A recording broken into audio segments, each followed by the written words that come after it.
नमस्कार दोस्तों, मैं राहुल सिंह स्वागत करता हूं आपकी ही अपनी चैनल बोधी ट्री पे। तो आज हम डेली मैथ्स का लेक्चर नंबर 18 स्टार्ट करने वाले हैं और लेक्चर नंबर 18 में हम क्वेश्चन नंबर 86 से 90 तक जाने वाले हैं। तो लेट्स स्टार्ट टुडेस लेक्चर। तो देखिए, जो हमारा क्वेश्चन नंबर 86 है वो है चैप्टर 5 से, एपी से। अब देखिए, एपी में ये जो क्वेश्चन है उसके बारे में हम बात करते हैं। The sum of first 6 term of an AP is 42। तो एक एपी है, उसके फर्स्ट 6 टर्म का समेशन कितना दिया है? 42। The ratio of its 10th term to 30 term is 1/3 यानी 1 divided by 3. Find the first and the 13th term of the AP। यानी हमें क्या कहा गया है? हमें पहले तो देखिए, sum of 6 term of AP is 42 दिया गया है। तो गिवन दैट क्या क्या गिवन किया है हमें कि sum of first 6 term of AP is 42 यानी S6 दे दिया है। S6 कितना है? जो कि है 42। फिर the ratio of 10 term to 13 term यानी A10 डिवाइडेड बाय A30 वो हमें दिया गया है। कितना दिया? 1/3 यानी 1 divide by 3। Find its 13 term of the find the first यानी फर्स्ट टर्म यानी A हमें फाइंड आउट करना है और 13th टर्म यानी A13 हमें फाइंड आउट करना है। ओके, तो हमें 6 टर्म दिया था 42, सम ऑफ 6 टर्म 42 और 10th और 13th टर्म का जो रेशियो है वो दिया हमें 1/3। हमें फर्स्ट टर्म और 13th टर्म फाइंड आउट करना है। तो चलिए, जो गिवन है उसी से हम स्टार्ट करते हैं। देखिए, हमें दिया क्या गया है? A10 divided by A13, sorry 13 नहीं, A30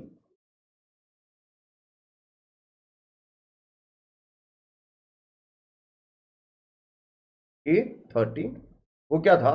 1 डिवाइड बाय 3। अब देखिए, an का फॉर्मूला क्या था? A plus n minus 1 into D. तो देखिए, अगर मैं A10 की बात करूंगा ना तो n की जगह में 10 लिखा मैंने। A plus 10 minus 1 into D, 10 minus 1 होगा 9, तो A10 की जगह A प्लस 9D। और एज इट इज A30 की जगह मैं लिख सकता हूं A प्लस 29D। तो देखिए, A10 की जगह A प्लस 29D और A10 की जगह A प्लस 9D और A30 की जगह A प्लस 29D।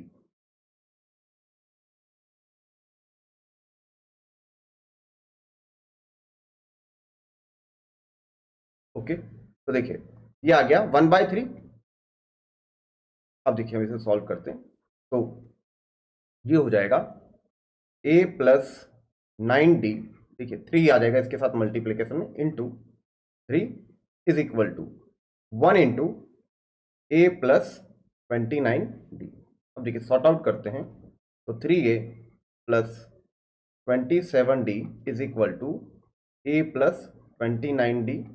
अब देखिए, A इधर चला जाएगा और D को उधर ले जाते हैं। तो देखिए, 3A minus A is equal to 29D minus 27D। 3A minus A होगा 2A, 2A is equal to 2D। So we can write like that A is equal to D। A को हम D के तरह लिख सकते हैं, यानी A is equal to D हम पुट डाउन कर सकते हैं। अब हमें क्या कहा? सम ऑफ 6 टर्म इज 42। Sn का देखिए फॉर्मूला है, एक फॉर्मूला है Sn का। Sn is equal to n/2 bracket में 2A plus n minus 1 into D. अब देखिए, S6 दे दिया है हमें। S6 यानी n की जगह 6 लगा सकते हो, 6/2 इंटू 2A प्लस एन की जगह हम लगाएंगे 6 माइनस 1 इंटू डी। अब देखिए, ये हो जाएगा 3, तो 3 इंटू 2A प्लस ये हो जाएगा 4D 5D, sorry 5D। S6 हुआ 3 into 2A plus 5D।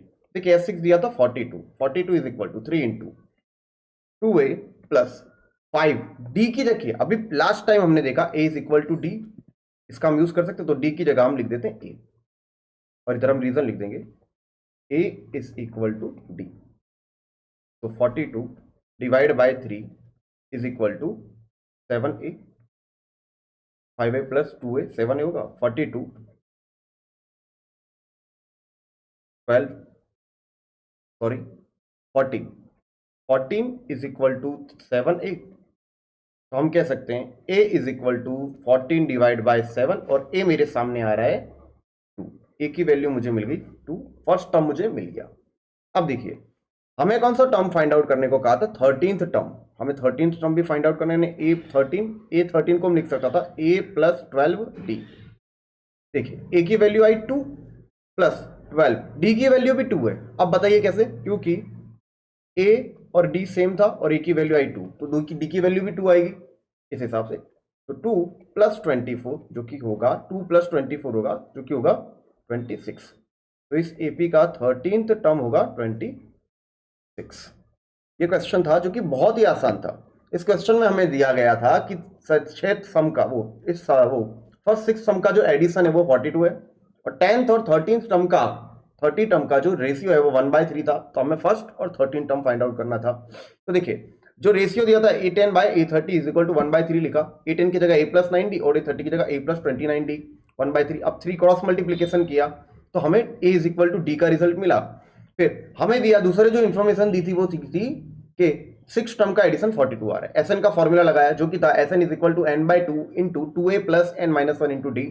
Formula में हमें 6 टर्म का था, n की जगह हमने 6 लगाया, तो हमें इस तरह से रिड्यूस होकर हमें A की वैल्यू मिल गई 2, और A की वैल्यू 2 मिल गई। A की वैल्यू 2 मिल गई तो D की वैल्यू भी हमें क्या मिल जाती, 2 ही मिल जाती, क्योंकि पता है that implies D is equal to 2, यानी A 2 है और D सेम है A के हिसाब से, तो D भी 2 ही होने वाला है। और फिर हमने A13 की वैल्यू हमें मिल गई। अब देखिए क्वेश्चन नंबर 87 में आते हैं जो कि खुद चैप्टर 5 से, जो कि चैप्टर 5 से ही है। ओके, तो इस क्वेश्चन में हमें क्या कहा गया उसके बारे में हम बात करते हैं। तो how many 3 digit number are divisible by 7? 7 से 3 डिजिट के कितने नंबर है जो डिविजिबल है? डिविजिबल होने का मतलब 7 से अगर मैं उसको डिवाइड करूं तो मुझे जो नंबर बचता है वो 0 आए, यानी उसको मैं 0 से डिवाइड करता हूं, जो रिमाइंडर है वो 0 आएगा। ओके, तो देखिए 99 को क्या मैं ले सकता हूं? नहीं, 99 2 डिजिट है, तो चलिए 99 के बाद 100 आएगा। 100 क्या 7 से डिवाइड है? नहीं। 101 नहीं। 105 पहला नंबर होगा जो 7 से डिवाइड है। तो मैं पहले लिख देता हूँ एपी, ये जो एरिथमेटिक प्रोग्रेशन जो बनने वाला है 7 से। फिर देखिए इसमें और 7 ऐड करिए, सॉरी 105 आएगा। 105 के बाद उसमें और 7 ऐड कीजिए तो 112। 112 के बाद कौन सा नंबर आएगा? 190। ऐसे जाते जाते 3 डिजिट में हाउस ऑफ होता है infinite number, there are number infinite. Infinite number में भी इनफाइनाइट नंबर होंगे जो 7 से डिवाइड बाय है, पर हमें कहा है 3 डिजिट के ही नंबर होने चाहिए। तो हमें स्टार्टिंग नंबर तो पता चल गया, कौन सा? 105। अब चलिए लास्ट नंबर पे चलते, 999। उसको अगर 7 से डिवाइड करो तो 7 1 7, 2 आया, फिर ये 9 आया, 7 4 28, फिर से 1 आ गया, फिर ये 9 हटाते तो 7 2 14, तो ये 5 रिमाइंडर 5 नंबर पीछे जाते तो 994 आएगा। 994 को करते 7 से डिवाइड, 7 1 7, 2 आ गया, फिर 7 4 28, 1 आया और ये 4 हटाएं तो 7 2 14। तो देखिए 0 आया, रिमाइंडर अगर 0 बच रहा है यानी ये जो नंबर है ये 7 से डिवाइड बाय, यानी इधर एंड कहां पे हो रहा है? 994। और इसके फर्स्ट नंबर से लेके लास्ट नंबर के बीच में टोटल कितने टर्म है वही हमें फाइंड आउट करना है। यानी हमें इस क्वेश्चन में फाइंड आउट करना है नंबर ऑफ टर्म। और ये जो एपी है ये finite AP. What do you mean by sir finite AP? Finite AP हम उसे कहेंगे जिसमें लास्ट टर्म गिवन है। जिसमें लास्ट टर्म क्या है उसके बारे में हमें आइडिया हो तो हम कहेंगे उसे फाइनाइट एपी। अगर इसे हिंदी में कहें तो इसका मतलब है शांत समांतर श्रेणी, अनंत। और अगर जिसमें लास्ट टर्म ना दे उसको इनफाइनाइट के तो हिंदी में कहेंगे अनंत। Okay, so let's begin. अब देखिए एपी का कभी भी कोई भी क्वेश्चन है तो पहले लिख लीजिए ए, जहां से एपी हमारा स्टार्ट हो रहा है, जो फर्स्ट टर्म है उसे कहते हैं ए है 105। फिर कॉमन डिफरेंस यानी डी, जो कि होगा A2 minus A1। Okay, A2 है 112 और A1 है 105, जो कि आएगा 7।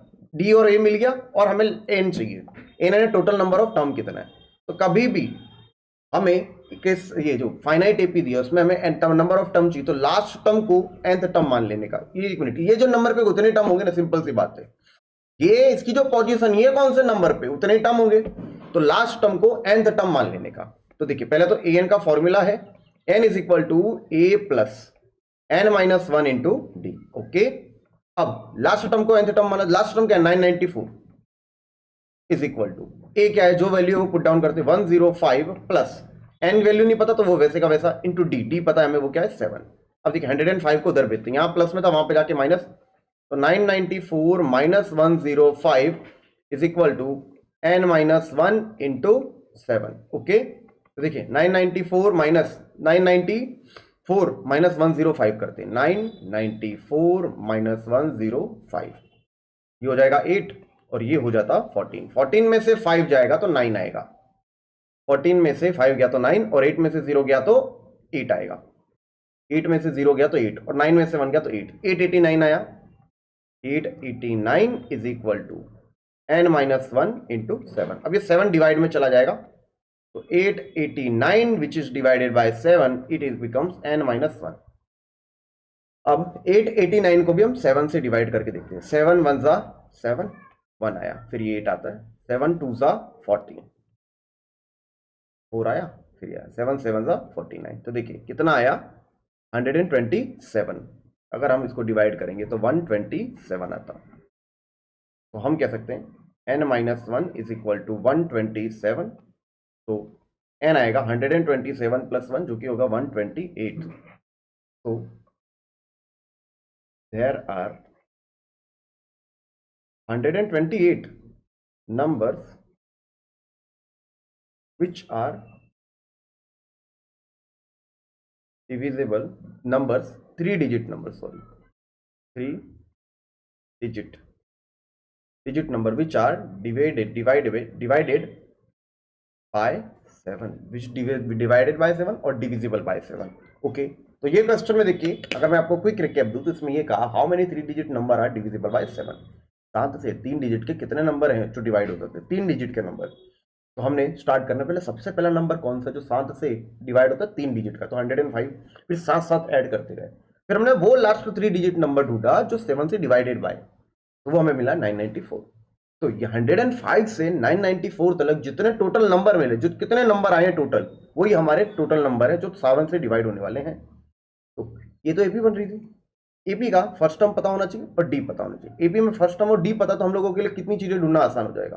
अब हमें तो इसमें nth टर्म फाइंड आउट नहीं करना, हमें ये पूछना था कि ये जो कितने टोटल नंबर ऑफ टर्म है। तो कभी भी फाइनाइट एपी में number of term find out करना है तो लास्ट जो टर्म है उसे nth टर्म कह देने का, और इसमें हमने यही किया। लास्ट टर्म थी 994, उसे nth टर्म किया, वैल्यू पुट डाउन की और कैलकुलेशन की, एंड वी आर डन। हमारे क्वेश्चन का आंसर आ गया। तो ये क्वेश्चन देखने में खतरनाक था, नहीं देखने में भी खतरनाक नहीं था, ये क्वेश्चन बहुत बेसिक और फंडामेंटल क्वेश्चन था। तो चलिए अब हम आगे बढ़ते हैं। दोस्तों, अगर आपको ऑफलाइन कोचिंग की नीड है, अगर आपको और भी अच्छी तरह से बेहतरी से पढ़ना है, तो आप इस नंबर पे कांटेक्ट कर सकते हैं। और ये रहा हमारी ऑफलाइन सेंटर के एड्रेस। अब देखिए हम क्वेश्चन नंबर 88 पे आते हैं। तो जो क्वेश्चन नंबर 88 है वो देखिए चैप्टर नंबर 3 से है, और ये क्वेश्चन हॉट फेवरेट क्वेश्चन ही आ सकता है। तो let's begin. Find the 4 angle of cyclic quadrilateral. Cyclic quadrilateral यानी सर्कल के अंदर अगर क्वाड्रिलेटरल बना है तो उसे साइक्लिक क्वाड्रिलेटरल बनाएंगे। तो देखिए चलो पहले सर्कल बना रहा हूं, उसके 4 पॉइंट ले लेते हैं। देखिए A, this is B, this is C and this is D.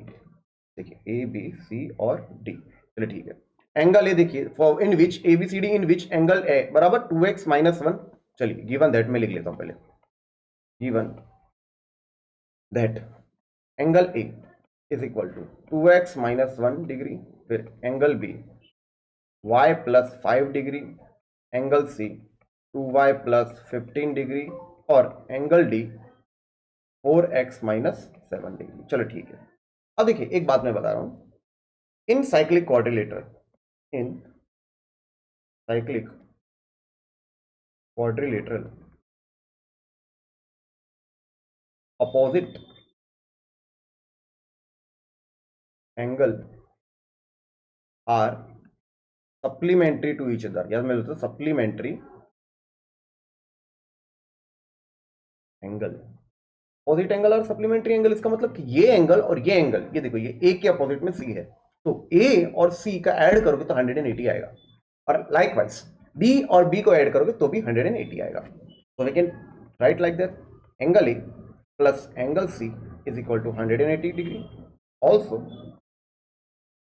Angle B plus angle D becomes 180। Okay, तो देखिए एंगल ए कितना दिया है, देखिए वैल्यू लिखते हैं 2x plus 2x minus 1, 2x minus 1, और एंगल सी कितना दिया है 2y plus 15, 2y plus 15 is equal to 180।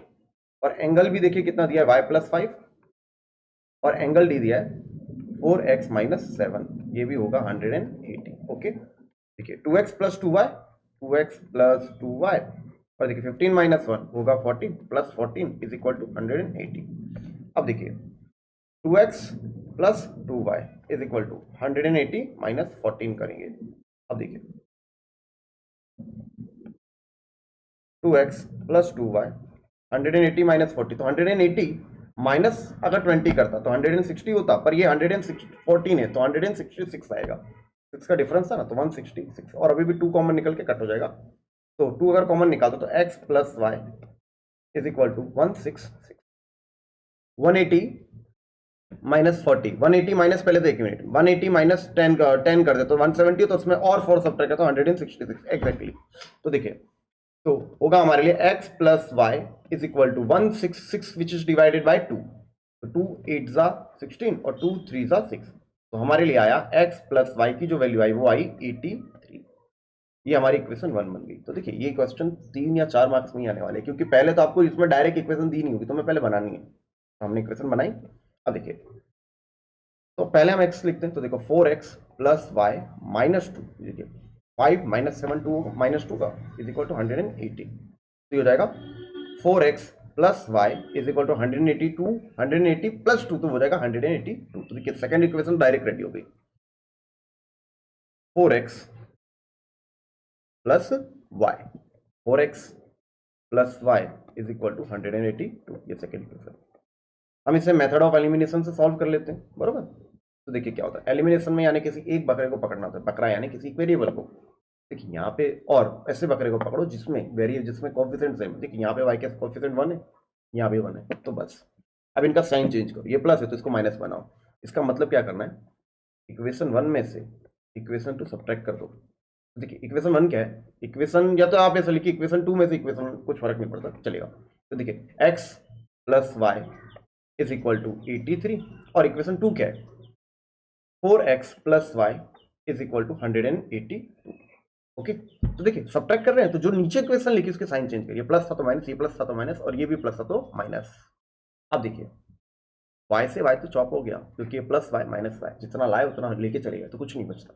तो वैसे ही plus plus X minus 4x, तो ये होगा माइनस 3x, और 83 माइनस 183 माइनस 182 होगा माइनस 99, तो माइनस 3x आया माइनस 99, तो मैं लिख सकता हूँ x is equal to minus 99 divide by minus 3, minus से माइनस गया और 99 हो जाएगा 33, तो मेरे लिए x की वैल्यू आ गई जो कि आई 33, x की वैल्यू 33 आ गई। अब देखिए इक्वेशन में क्या था, by putting the value x is equal to 33 in equation 1। तो देखिए इक्वेशन 1 में नेक्स्ट स्लाइड पे लिखता हूँ। देखिए x प्लस वाई क्या था, x plus Y is equal to 83 था, हमारे इक्वेशन 1 ये रही। अब x की वैल्यू क्या आई 33, तो 33 plus Y is equal to 83 आया। अब y आएगा हमारा 83 माइनस 33 जो कि होगा 50, तो y आया 50। देखिए x भी मिल गया आपको और y भी मिल गया, x 33 डिग्री आया और y 50 डिग्री आया। अब देखिए एंगल ये फाइंड आउट करना है, फाइंड द एंगल, एंगल हमें सारे एंगल फाइंड, हमें x और y नहीं, एंगल ए की वैल्यू फाइंड आउट करनी। तो एंगल ए देखिए क्या कहा था, एंगल ए की जो वैल्यू थी वो थी 2x minus 1 degree, 2x minus 1। अब देखिए 2x यानी 2 इंटू एक्स की वैल्यू 33 माइनस 1 होगा 66 माइनस 1, तो x की एंगल ए की वैल्यू आएगी 65। अब चलिए एंगल बी फाइंड आउट करते हैं। एंगल बी जो था वो हमारे लिए था y plus 5 degree, y plus 5 degree. अब देखिए y कितना था, y आया हमारे लिए 50, 50 प्लस 5, so it becomes 55 degree. y की जो वैल्यू आई, सॉरी एंगल बी की जो वैल्यू आई वो आई 55, and so on. Angle C पे चलते हैं, एंगल सी है 2y प्लस 15 डिग्री, एंगल सी है 2y प्लस 15 डिग्री, तो 2 इंटू 50 प्लस 15 तो होगा 115 डिग्री, तो y की एंगल सी की भी वैल्यू आ गई 115। अब देखिए एंगल ए और एंगल सी एक दूसरे को कॉम्प्लीमेंट कर, सप्लीमेंट कर रहे थे। देखिए 65 प्लस 150 180 हुआ, और वैसे ही देखना बी और डी भी मिलके 180 बनेंगे। चलिए अब एंगल डी की जो वैल्यू थी वो क्या थी, वो थी 4x minus 7 degree, 4x minus 7 degree. अब देखिए 4 इंटू एक्स कितना था 33 माइनस 7, तो 33 इंटू 4, देखिए 33 इंटू 4 कितना हो जाएगा, 30 इंटू 4 होता 120, और 120 प्लस मुझे करना है 12 है, तो 132 आएगा मेरा आंसर, 132 माइनस 7, तो ये होगा 125। और देखिए 125 प्लस 55 भी होता है 180, तो मेरी जितनी कैलकुलेशन थी राइट थी। तो आपने क्वेश्चन लिखा, ये क्वेश्चन 3 से 4 मार्क्स में 2 से 3 पेज का आएगा, मेरे लिए 3 स्लाइड भरी, आपके 2 पेज पर जाएंगे। तो ये क्वेश्चन मैं एक और बार बता देता हूँ। Find the 4 angles of cyclic quadrilateral ABCD इन विच, पहले तो साइक्लिक क्वाड्रिलेटरल होता क्या, सर्कल के अंदर 4 पॉइंट इंस्क्राइब किए गए, उनसे जो क्वाड्रिलेटरल बनेगा उससे हम कहेंगे साइक्लिक क्वाड्रिलेटरल। यानी सर्कल के अंदर अगर क्वाड्रिलेटरल है तो हम उसे कहेंगे साइक्लिक क्वाड्रिलेटरल। उसके 4 एंगल दिए थे, उसकी एग्जैक्ट वैल्यू नहीं मिलती, एक्स और वाई वेरिएबल में दी थी, और हमें उसका मान या उसकी वैल्यू हमें फाइंड आउट करनी थी। ओके, तो देखिए angle A, angle B, angle C and angle D. और हम एक थ्योरम जानते हैं कि साइक्लिक क्वाड्रिलेटरल में जो अपोजिट एंगल होते हैं वो एक दूसरे को सप्लीमेंट करते हैं, यानी angle A plus angle C 180 होगा, और as it is angle D plus angle B भी 180 होगा। तो हमने जितने वेरिएबल थे उनको ऐड करके यानी देखिए angle A plus angle C, इसकी वैल्यू उसमें जितने वेरिएबल थे ऐड करके हमें एक इक्वेशन 1 मिली। और वैसे angle B plus angle D, उसमें जो बोलते हैं ना वेरिएबल, उसको ऐड करके हमें सेकंड इक्वेशन मिली। फिर इसको हमने मेथड ऑफ एलिमिनेशन से सॉल्व किया। ओके, अब देखिए क्वेश्चन नंबर 89 जो कि है चैप्टर नंबर 4 से। चैप्टर नंबर 4 है क्वाड्रेटिक इक्वेशन। अब देखिए इसमें हमें सिंपल से कहा सॉल्व, अगर सॉल्व करने का ही कहा गया तो आप एनी मेथड से सॉल्व कर सकते हो, method of factorisation, discriminant method, completing the square, इन 3 में से किसी भी मेथड का आप यूज कर सकते हो, और आपको वो मेथड ज्यादा यूज करनी चाहिए जो आपके लिए आसान हो। चलिए, तो ये मुझे लग रहा है इसको मेथड ऑफ फैक्टराइजेशन से सॉल्व करना इजी रहेगा, तो लेट्स सॉल्व इट। ठीक है, इक्वेशन क्या दी है, वो दी है 4 अंडर रूट 3 एक्स का square plus 5x minus 2 under root 3 equal to 0। Okay, अब देखिए मेथड ऑफ फैक्टराइजेशन में क्या था कि जो फर्स्ट एक्स स्क्वायर का कोएफिशिएंट और लास्ट में जो कांस्टेंट उनका हमेशा मल्टीप्लिकेशन करो। तो 4, देखिए यहाँ पे मैं लिखता हूँ 4 under root 3 into 2 under root 3, 4 2 जा 8, और अंडर रूट 3 इंटू 3 होगा, तो 4 8 3 जा 24।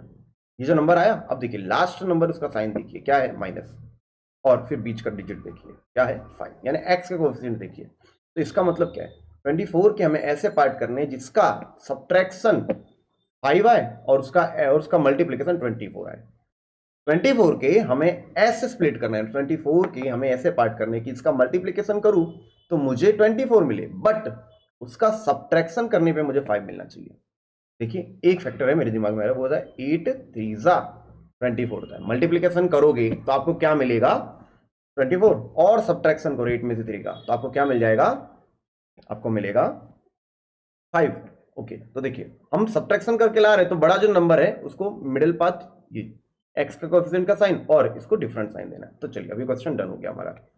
4 अंडर रूट 3 एक्स स्क्वायर, ये 5x है ना, इसकी जगह हम लिखेंगे 8x minus 3x plus 8x minus 3x minus 2 under root 3 is equal to 0।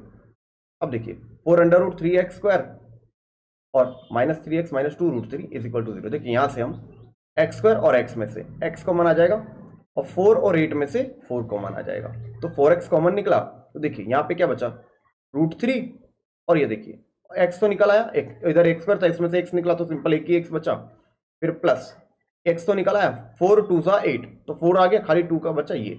अब देखिए यहाँ पे माइनस और यहाँ पे भी माइनस, तो माइनस कॉमन आ गया, 3 है और यहाँ पे रूट 3 है। देखिए 3 को हम ऐसा लिख सकते हैं रूट 3 इंटू रूट 3। तो यहाँ एक मिनट, इस 3 में भी रूट 3 इस तरह से है, और यहाँ पे ऑलरेडी एक रूट 3 तो था ही, तो भाई रूट 3 कॉमन आ रहा है, एक्स इधर है इधर नहीं, तो एक्स तो कॉमन आएगा नहीं। तो देखिए क्या बचा, यानी सिंपल रूट 3 आया, तो देखिए रूट 3 में से एक रूट 3 निकाला, एक बच गया, तो रूट 3 एक्स, देखिए माइनस भी कॉमन निकाला तो साइन चेंज होगा, ये प्लस हो जाएगा, और ये रूट 3 था वो तो आ गया, तो सिंपल बचा 2 इज इक्वल टू 0। हमारे दो बॉक्स यानी हमारे जो वो बोलते हैं इसको क्या बोलते हैं, तो ब्रैकेट बने वो सेम है, इसका मतलब हमारी कैलकुलेशन राइट है।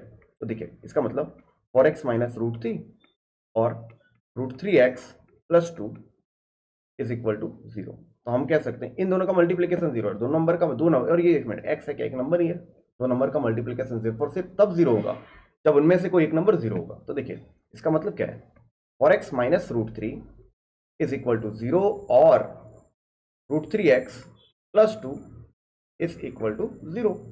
तो we can write like this, 4x is equal to under root 3 और मैं x को लिख सकता हूं रूट 3 डिवाइड बाय 4 और root 3x plus 2 is equal to 0। Plus 2 को उधर भेज दो तो हो जाएगा -2। तो मैं लिख सकता हूँ s is equal to -2 upon root 3। मुझे दो वैल्यू मिल गई मेरे वेरिएबल की, मुझे x के 0 मिल गए, यानी मैंने क्वाड्रेटिक इक्वेशन को सॉल्व कर लिया। ओके, तो ये क्वेश्चन में कुछ भी नहीं था, हमें फैक्टराइजेशन ही करना था, खाली रूट देख के डरने की कोई जरूरत नहीं थी। हमें बस रूट का बेसिक मैकेनिज्म अगर पता हो तो हम इस टाइप के क्वेश्चंस को आसानी से सॉल्व आउट कर सकते हैं। तो let's move to next question, जो कि है क्वेश्चन नंबर 90। और इसमें क्या कहा गया उसके बारे में बात करते हैं। तो क्वेश्चन नंबर 90 में हमें ये कहा गया है, for that the equation x² + 6x + 0 has real roots and solve it. हमें बताने कि इसके रियल रूट है। अगर रूट के बारे में बात और नेचर ऑफ रूट के बारे में बात हो रही तो डेल्टा की मेथड का यूज होने वाला है, यानी डिस्क्रिमिनेंट की मेथड का। और डेल्टा का जो फॉर्मूला था वो था b² - 4ac। और रियल रूट कब आता है, जब डेल्टा ग्रेटर देन और इक्वल टू 0, यानी या तो 0 तो भी रियल रूट है और 0 से बड़ा कोई नंबर आ रहा है तो भी है। तो चलिए पहले x² + 6x + 6 is equal to 0। चलिए इसके बारे में बात करते हैं। a क्या है, ईयर a क्या है 1, e क्या है 6 और c क्या है वो भी 6। अब देखिए डेल्टा फाइंड आउट करते हैं। Delta is equal to b² - 4ac, e का स्क्वायर b यानी 6 का स्क्वायर -4, a कितना है 1 और c कितना है 6, 36 माइनस 6 2 4 इंटू 6 24, 36 माइनस 24 होगा 12। तो हमें डेल्टा मिल गया 12। Delta 12 greater than 0। तो given quadratic equation has two real roots। Root तो हमने दिखा तो दिया कि हाँ इसके दो रूट है। अब हमें सॉल्व करने को कहा गया है। देखिए डेल्टा 12 आया, हम जो फॉर्मूला आगे लगाने वाले रूट को फाइंड आउट करने के लिए उसमें अंडर रूट डेल्टा आएगा। तो पहले हम अंडर रूट डेल्टा निकालते हैं। अंडर रूट डेल्टा है रूट में 12 और रूट में 12 होता है 4 3 12। 4 बाहर, 4 किसका स्क्वायर है 2 का, तो 2 अंडर रूट 3। तो अंडर रूट डेल्टा होगा 2 अंडर रूट 3। ओके, अब देखिए दो वे, देखिए x यानी इसके जो रूट का formula x is equal to -b plus और minus under root delta upon 2a, ये फॉर्मूला है। इस फॉर्मूला को अप्लाई करके हमें रूट मिल जाएंगे। तो चलिए x निकालते हैं। एक बार प्लस डेल्टा लिखेंगे, दूसरा बार माइनस डेल्टा लिखेंगे। तो देखिए x is equal to minus b क्या है, b है 6, तो -6 प्लस फिर under root delta. Under root delta हम निकाल चुके जो कि 2 under root 3, 2 under root 3 divide by 2a।